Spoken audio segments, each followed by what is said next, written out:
मित्रों, कुछ लोग ऐसे होते हैं जिनके माँ में गंदे और वासना के विचार उठाते रहते हैं।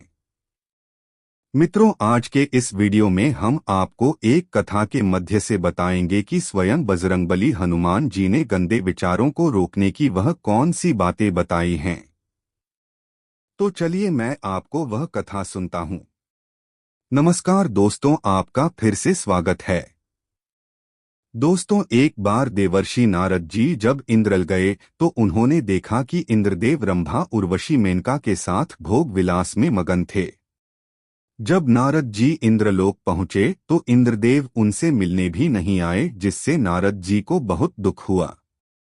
तब उनके मां में एक प्रश्न उठा कि लोग विषय भोग में इतना क्यों गठित है। तब उन्होंने सोचा, अगर कोई ऐसा हो जिसने अभी तक विषय भोग किया, वह मुझे इस प्रश्न का उत्तर दे सकता है। तब उनको याद आई है महादेवी के अवतार हनुमान जी की। देव विलंब न करते हुए इंद्रलोक से प्रस्थान किया और जा पहुंचे हनुमान जी के पास। तब हनुमान जी तपस्या में ली थे। जैसे ही नारद मुनि वहां पहुंचे तब हनुमान जी ने आंखें खोली और देवर्षि नारद जी से बोले हैं, नारायण भक्ति। देवर्षि नारद जी, आप आज हमारे पास आए हैं, कोई अनहोनी हुई क्या मुझे, या फिर किसी पर कोई संकट आया है क्या? तब बोले हैं संकट मोचन हनुमान, ऐसी कोई बात नहीं है, बस आपसे एक प्रश्न का उत्तर जानना था।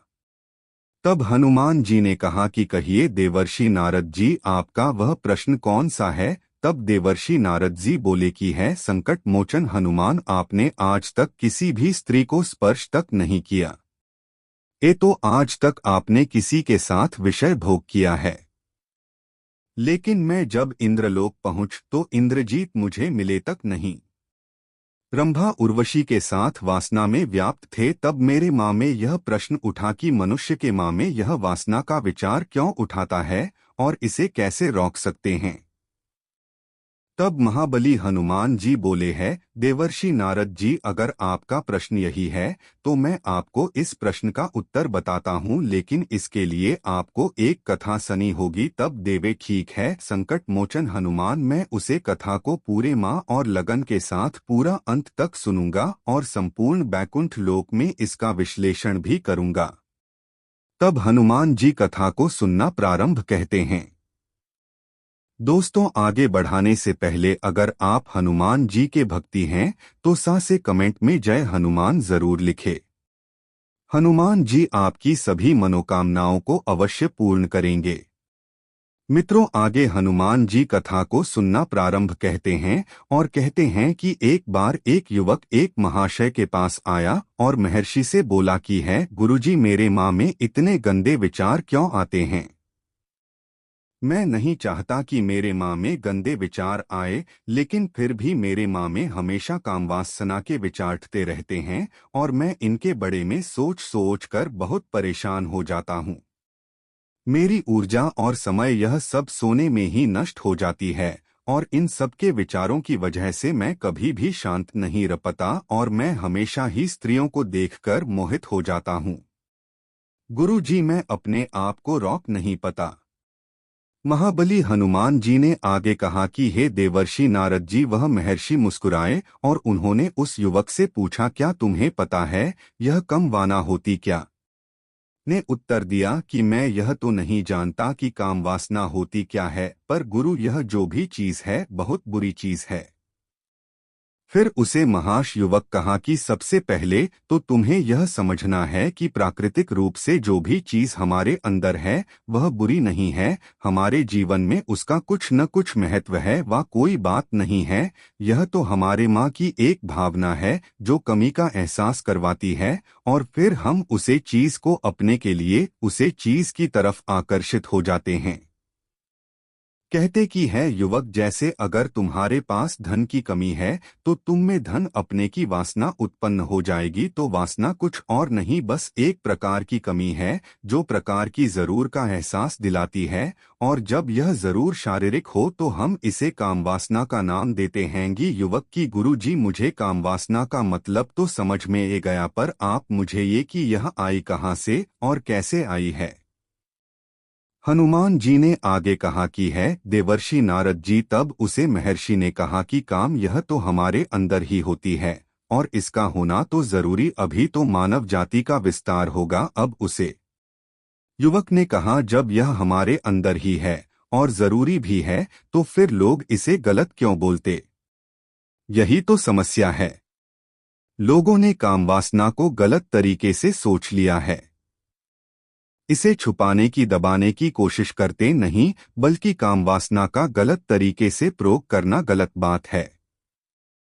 लोग जिससे प्रेम करते हैं बस इसके लिए जीने गजा उनका अपना मा जाता है और इसके बड़े में हमेशा सोचते रहते हैं। पर यह सब गलत है। हनुमान जी ने आगे कहा कि हे देवर्षि नारद जी, महर्षि ने युवक से कहा क्या तुम्हें पता है जानवरों में भी कामवासना होती है? उसे युवक ने उत्तर दिया हाँ गुरुजी, जानवरों में भी कामवासना होती है, क्योंकि जानवर भी तो आखिर अपने वंश को आगे बढ़ाने के लिए मादा के साथ व्यभिचार करते हैं। उस महर्षि ने आगे कहा कि हम जानवरों की कामवासना को गलत क्यों नहीं कहते? युवक ने कहा गुरु जी, मुझे इस प्रश्न का उत्तर नहीं पता। युवा आगे कहता है कि महात्मा आप ही मुझे बताइए। तब महर्षि ने कहा कि जानवर अपनी कामवासना का प्रयोग आनंद प्राप्ति के लिए नहीं करते, वह तो सिर्फ संतान उत्पत्ति करने के लिए कामवासना का उपयोग करते हैं। जानवरों को प्रकृति ने इतनी समझ नहीं दी है कि वह कामवासना को अपने सुख का आधा बना सके। हनुमान जी ने आगे कहा कि नार जी, वह महर्षि आगे बोला कि मनुष्य अपनी समझ के बलबूते पर प्रकृति में पाई जाने वाली प्रत्येक वस्तु को अपने सुख के लिए प्रयोग करता है। हम इंसानों ने ही कामवासना अपने सुख का साधन बना लिया है, परंतु प्रकृति ने तो इसे हमें अपने वंश को आगे बढ़ाने के लिए दिया था, लेकिन प्रत्येक इंसानों ने इसे अपने जीवन का परम लक्ष्य बना रखा है और इस तरह से कामवासना का ए जाना गलत है। हनुमान जी ने आगे कहा कि नार जी, युवक ने पूछा महात्मा जी, यह कामवासना हम पर हेवी क्यों होती है? यह हमेशा ही क्यों? तब उसे महात्मा ने कहा कि सुनो, अब मैं तुम्हें एक कहानी सुनता हूँ। उसे तुम ध्यानपूर्वक सुना, तुम्हें तुम्हारे सारे सवालों का जवाब तुमको मिल जाएगा। बस तुम्हें ध्यान से सुनकर समझना है। युवक है गुरुजी। वह महर्षि आगे कहता है एक बार की बात है, एक आश्रम में एक गुरु और उनके शिष्य रहा करते थे। सभी बच्चे रोजाना आश्रम के बाहर स्थित देवरिया नामक एक गांव में भिक्षा मांगने के लिए जाते थे। महाबली हनुमान आगे कहते हैं कि वह युवक से आगे कहता है कि उसी आश्रम का एक शिष्य जिस गांव में भिक्षा लेने जाता था, उसी रास्ते में एक नदी मिलती थी। एक दिन उसने देखा कि एक युवक वृक्ष के पीछे छिपा है। युवक के पास गया और उससे जाकर बोला, भाई तुम इस वृक्ष देख रहे हो? तब उसे पेड़ के पास छुपी हुए युवक ने कहा, अरे तुझे नहीं दिख रहा क्या कि मैं क्या देख रहा हूँ? तब शिष्य नदी की ओर देखा तो वहां पर कुछ युवतियां पानी भर रही थी। तब उस शिष्य ने उस युवक से कहा, अरे भाई, वहां पर तो युवक पानी भर रही हैं, इसमें छिपकर देखने वाली क्या बात है? युवक शिष्य की तरफ देखकर खाने लगता है, अरे पागल, तुम्हें दिखाई नहीं दे रहा क्या कि कैसे यह औरतें नदी से पानी निकाल रही हैं? जरा उनकी अदाओं को तो देखो, उनके कोमल शरीर को देखो, उनकी पतली कमर मटके को उठाते समय बलखाती चलल को तो देखो और उनके बाल उनकी कमर पर कैसे लहरा रहे हैं। मानव सुंदरता बिखरी हो। शिष्य ने फिर नदी की तरफ देखा और इस बार वह इसे देखता ही रहा, परंतु अभी तक उसे तो कुछ भी नजर नहीं आ रहा था और वह बिल्कुल निर्भय था। उसे किसी भी बात का कोई डर नहीं था, लेकिन वह उन युवतियों को देखने लगा और जब वह छिपकर युवतियों को देख रहा था तभी वह अचानक अंदर से अपने ही अंतर्मन से कंप गया और उसने कहा, कि यह हमें क्या कर रहा हूँ, मैं जो कर रहा हूँ वह सही नहीं, मुझे यहाँ से चले जाना चाहिए। और फिर वह जल्दी से वहाँ से चला गया। वह आश्रम पहुँच जाता है। महाबली बजरंगबली आगे कहते हैं कि देवनार जाकर अपने कार्यों में गया, लेकिन जो वह आज देखकर अब भी वही उसकी आंखों के सामने बार बार ए रहा था, उसके माँ वही दृश्य चल रहा था। उसका माँ वही सब कुछ देखने के लिए उतावला हो रहा, उसका किसी भी काम में माँ नहीं ग रहा था। सुबह होते ही बहुत जल्दी शिक्षा के लिए निकलता है और उस नदी के पास वाले वृक्ष के पास जाता है जहाँ पर वह युवक पहले से मौजूद रहता था। वशिष्य भी उसके साथ मिलकर युवतियों को छुप छुप कर देखने लगता है। महर्षि आगे कहते कि अब वह रोज ऐसा करने लगा, लेकिन अब उसे शिष्य का माँ किसी भी काम में नहीं लगता था। वह हमेशा ही किसी न किसी प्रकार के विचारों में उलझा रहा है था। वह आश्रम के कार्यों को भी ठीक तरीके से नहीं कर पा रहा था। वह ठीक से सोका रहा था, ना वह ठीक से खाना का रहा था। उसका मन बेचैन रहने लगा था। उसका मन बार बार उन युवतियों के सौंदर्य को देखने के लिए उतावला होता रहता था। जब गुरु उसके गुरु शिक्षा देते थे तब भी उसका मन कहीं और विचारों में खोया रहता था। जब शिष्य का तो गुरु ने अपने शिष्य की इन हरकतों को बांप लिया था। महाबली हनुमान नारद जी को कथा सुनाते हुए आगे कहते हैं कि एक शिष्य को अपने पास बुलाया और कहा कि आज से मैं भी तुम्हारे साथ भिक्षा मांगने चलूंगा। हम दोनों साथ साथत भिक्षा मांगने चलेंगे। शिष्य गुरु को माना करते हुए बोला, नहीं गुरुदेव, आप परेशान क्यों हो रहे हो? मैं अकेला ही ठीक से भिक्षा मांग सकता हूँ। गुरु ने शिष्य से कहा कि ठीक, अब भिक्षा मांगने जाओ। जैसे ही गुरुजी ने इतनी बात कही, वह शिष्य तुरंत वहां से भिक्षा मांगने के लिए निकाल गया। उसके जाने के बाद गुरु भी आश्रम से निकल गए और वह अपने शिष्य का पीछा करने लगे कि वह कहाँ जाता है, किसे मिलता है। यह सब के लिए उसके पीछे पीछे चलने लगे। कुछ आगे जा आने के बाद गुरु ने देखा कि उनका शिष्य एक युवक के साथ एक वृक्ष के पीछे किसी अपराधी की तरह छिपा हुआ है, कुछ देख रहा था। गुरु भी अपने शिष्य के पीछे गए। उन्होंने सोचा कि आखिर उनका शिष्य क्या देख रहा है, वृक्ष के पीछे अपराधियों की तरह छिपा हुआ है। तबाकी उनका शिष्य वृक्ष के पीछे छुपकर यू को देख रहा है जो कि नदी से पानी भर रही थी। तभी गुरु बोलश, तुम यह क्या देख रहे हो? अपने गुरु की आवाज सुनकर वशिष्ठ घबराकर विचलित हो गया और उसके पसीने छूटने लगे। वह धीर कांपने लगा, जैसे किसी चोर को चोरी करते समय रेंज हाथों पकड़ लिया गया हो। उसकी हालात खराब हो गई। वह कुछ भी नहीं बोल का रहा था। वह अपने गुरु से नजर भी नहीं मिला का रहा था। गुरु ने शिष्य की तरफ देखा और कहा कि हमारा शिष्य तो निर्भय था, उसे तो किसी भी चीज का डर नहीं लगता था, लेकिन यह क्या, तुम तो डर के मारे कांप रहे हो। शिष्य ने गुरु से कहा, मुझे माफ कर दो गुरुजी, मेरा इसमें कोई दोष नहीं है। मेरे साथ यह जो युवक है इसमें ही मुझे बहका दिया है, लेकिन मैं आपसे प्रेम करता हूँ कि आज के बाद मैं ऐसा दोबारा नहीं करूँगा। दो गुरु ने शिष्य से कहा कि कोई बात नहीं, पर ध्यान रखना कि हम जैसी संगति करते हैं वैसा ही फल हमें प्राप्त होता है।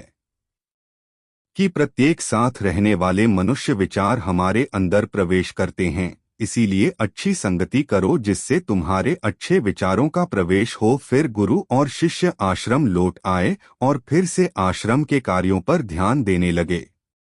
वह जिस रास्ते से पहले जाता उसने उसे रास्ते को त्याग दिया और दूसरे रास्ते से जान लगा।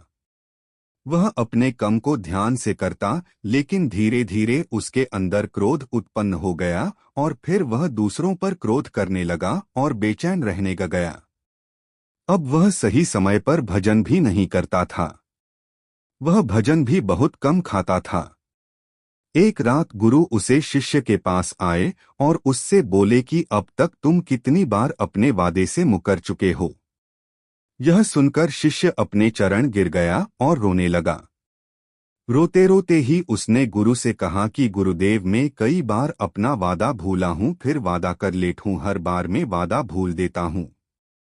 मेरा माँ मेरे नियंत्रण में है ही नहीं।